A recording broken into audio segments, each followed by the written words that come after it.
విద్యార్థి దశ నుంచే ప్రారంభించండి. నమ శివాయ, నమో నారాయణాయ, శ్రీమాత్రే నమక. ఇతర మతస్థులు ఉంటే మీ దేవతల పేర్లు చదువుకోవచ్చమ్మా, తప్పేం లేదు. ఏదేమిటి మీరు ఎవరిని నమ్మితే వారిని ఒక పేరుతో స్మరించండి. ఖాళీ ఉన్నప్పుడల్లా స్మరించండి. కాఫీ తాగుతుంటే స్మరించండి.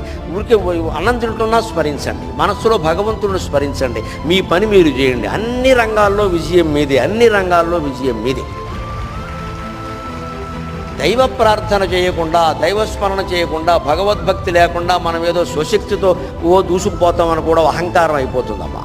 సమాజం అంతా మన చేతుల్లో లేదు. మీరు ఎంత గట్టి చదువు చదివినా మీకు రావాల్సిన స్థానం వస్తుందని ఏం లేదు. మనస్సులో కనుక అమ్మవారిని స్మరిస్తే, ఈ అమ్మాయి ఎంత కష్టపడుతోంది, అబ్బాయి ఎంత కష్టపడ్డాడు, వీడిని కాపాడకపోతే నేను ఎందుకు ఎక్కడ అని వెంటనే భగవత్ శక్తి మనలోంచే వస్తుంది బయటికి. బయట నుంచి రావక్కర్లేదు. మనలో ఉంది, నీలో ఉంది, నాలో ఉంది, నీకు నాకు మధ్యలో కూడా ఉన్నది. అదే ఆకాశం రూపంలో అది వస్తుంది, వెంటనే వ్యక్తం అవుతుంది. హాయిగా ఆనందంగా ఉంటాం.